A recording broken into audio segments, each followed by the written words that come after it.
लंका युद्ध रामायण के इतिहास में सबसे महान और गरिमामय युद्धों में से एक है। इस युद्ध में श्री राम ने न केवल अपने पराक्रम और धर्म के सिद्धांतों का परिचय दिया, बल्कि न्याय और सत्य की जीत का भी एक अद्भुत उदाहरण स्थापित किया। जब रावण, जो दुष्टता का पर्याय था, अपनी प्रबल और भयंकर सेना के साथ श्री राम पर पूरी ताकत से टूट पड़ा, तब श्री राम ने एक ऐसा तीर निकाला जिसने न केवल रावण की सेना को हिला दिया, बल्कि पूरे युद्ध का रुख भी बदल दिया।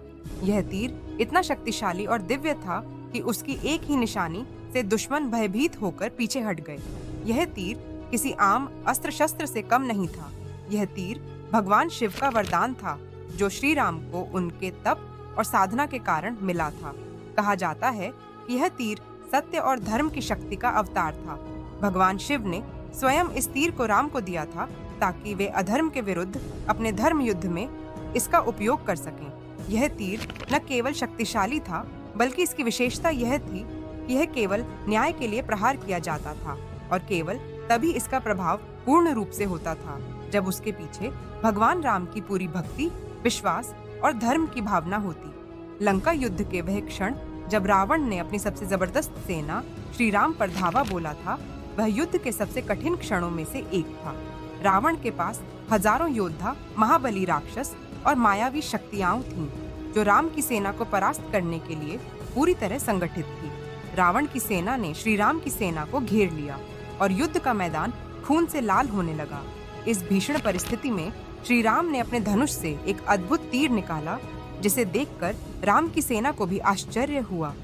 श्री राम ने उस तीर को आकाश की ओर उठाया और मन में प्रार्थना की, हे शिव महादेव, जो सत्य और धर्म के रक्षक हैं, इस तीर के माध्यम से मेरे शत्रुओं को सत्य की शक्ति का परिचय दें। जैसे ही तीर छोड़ा गया, वह आकाश में तेजस्वी प्रकाश की तरह चमकने लगा। रावण की सेना के लिए यह दृश्य भयानक था, क्योंकि वे जानते थे कि यह तीर केवल अधर्म के विनाश के लिए आता है।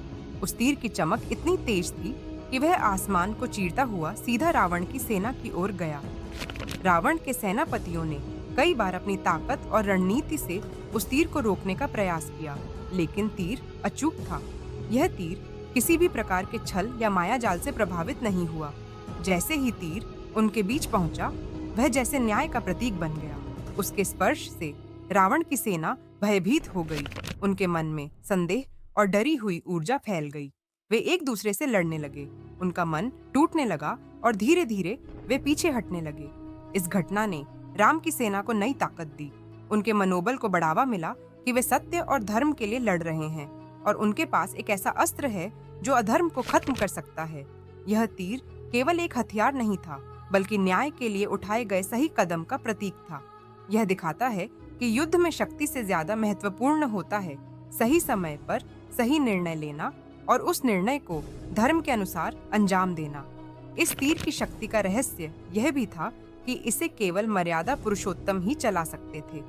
अन्य किसी के हाथ में यह तीर अग्नि बन जाता, जो उन्हें ही नुकसान पहुंचाता। यह इसलिए क्योंकि श्री राम के मन में हमेशा न्याय, करुणा और धर्म के प्रति अडिग विश्वास था। उनके लिए यह लड़ाई केवल एक युद्ध नहीं, बल्कि अधर्म के विनाश और धर्म की स्थापना का एक पवित्र संकल्प था। उनके इस संकल्प ने तीर को दिव्य शक्ति प्रदान की। यह घटना यह भी दर्शाती है कि भगवान राम का युद्ध केवल बाहरी शत्रुओं के खिलाफ नहीं था, बल्कि वे अधर्म, अन्याय और पाप के खिलाफ एक व्यापक लड़ाई लड़ रहे थे। और इस लड़ाई में उनके अस्त्र भी उसी तरह मर्यादित, संयमित और धर्मपरायण थे। यही कारण था कि श्री राम का प्रत्येक कार्य, प्रत्येक प्रहार केवल न्याय के लिए था। उन्होंने कभी भी अनावश्यक हिंसा या अत्याचार का सहारा नहीं लिया। यह तीर आज भी रामायण के उन अनमोल अंशों में से एक है, जो हमें यह सिखाते हैं कि शक्ति का सही उपयोग कब और कैसे करना चाहिए। केवल ताकत से युद्ध नहीं जीता जाता, बल्कि धर्म और न्याय की रक्षा के लिए उठाए गए साहसिक कदम से भी विजय संभव होती है। राम का वह तीर, जो रावण की सेना को एक बार में भयभीत कर दिया, सत्य और धर्म की विजय का प्रतीक है। इस कथा से हम यह भी सीखते हैं कि जीवन में कठिनाइयां और संघर्ष तब भी आते हैं जब हम सही रास्ते पर होते हैं, परंतु अगर हमारे पास धर्म और सत्य के प्रति अटूट विश्वास हो, तो हम किसी भी बड़े संकट का सामना कर सकते हैं। राम ने अपने उस एक तीर से केवल रावण को नहीं, बल्कि संपूर्ण अधर्म को परास्त किया। यह हमें याद दिलाता है कि सही समय पर लिए गए सही निर्णय, साथ ही सही धर्म की रक्षा के लिए किया गया प्रयास असंभव को संभव बना सकता है। अंततः यह कथा रामायण की उस गूढ़ शिक्षा को दर्शाती है कि शक्ति का सही और संयमित उपयोग ही सच्ची विजय है और न्याय का मार्ग अपनाने वाला ही सच्चा योद्धा कहलाता है।